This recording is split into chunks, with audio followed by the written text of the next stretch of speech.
Reap What You Sow is an interesting enough film, but it's definitely not my favourite Aurora Teagarden mystery. This was released in 2018. It's directed by Terry Ingram, written by Teena Booth, based on the stories by Charlaine Harris, and of course stars Candace Bure as Aurora. And this one involves the death of somebody Aurora actually knows. It's a woman called Poppy who's actually staying in one of the condos that Aurora's mother has rented, and she turns up murdered. And as a character, I didn't think Poppy was that interesting. Granted, we don't get that much time to get to know her, which is usually the case with these films.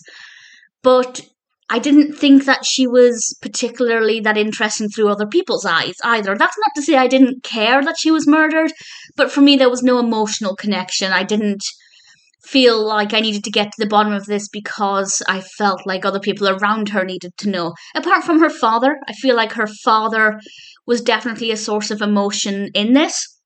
But for everybody else, I didn't feel their emotions. I didn't feel like people were particularly grieving her loss. They said they were, absolutely, but the point there is that I never really felt that emotional connection with Poppy or really any of the other characters involved, so it wasn't a very emotional story.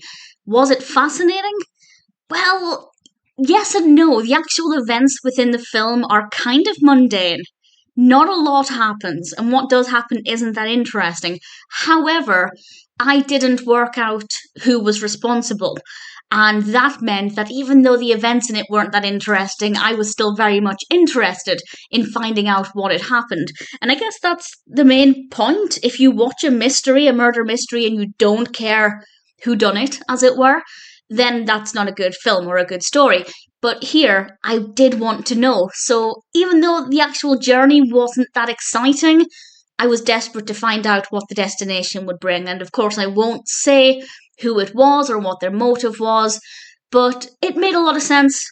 When I could look back in hindsight, I could connect the dots. Things moved in a way that meant we did get little threads of suspicion, and I was never quite sure which one to grip onto and pull apart some more. Thankfully, the film did it for me and looked into each of the possible suspects in a decent amount of detail, and that kept me guessing. So the intricacies aren't that great. It doesn't have that much to offer in terms of being an exciting, twisty-turny plot, but that mystery element is certainly there, and for that I'm quite happy. There are a couple of things in this that are different to previous Aurora Teagardens, so these last few points that I have are spoilers not for this film, but for the previous ones. So if you haven't seen the other ones, definitely check those out first. I do recommend watching them in order. And the things that are different here are Aurora buying another house. Not that I blame her after what happened with the last property, but it seems to be very quick.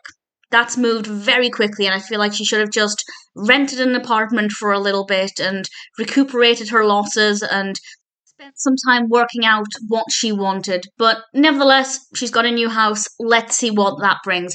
The other change, of course, is the absence of Martin. We knew in the previous film, at the end of the previous film, that he wasn't going to be in it. So while I'd expected that, it does feel like his presence is missing. The other one that I didn't actually realise wasn't in this, and maybe this is a sign that I was more engaged in the film than I perhaps felt, is that Lynn isn't in it, Detective Lynn.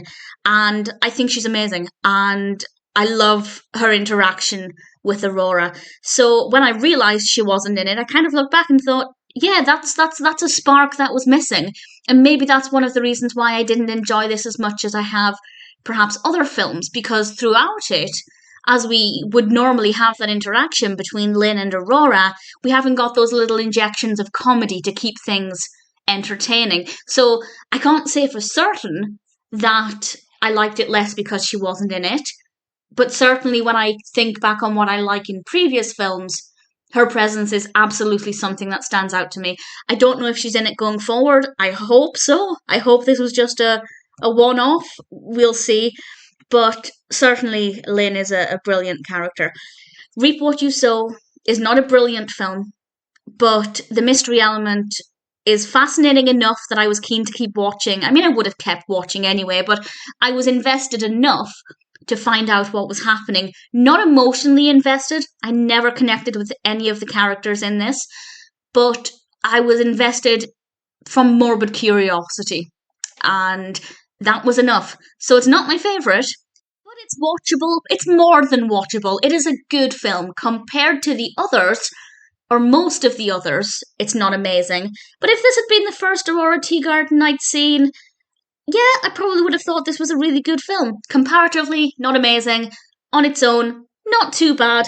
And if you're a fan of Aurora Teagarden and you haven't seen it, ideally if you've seen the previous films, then Reap What You Sow is one that's worth watching.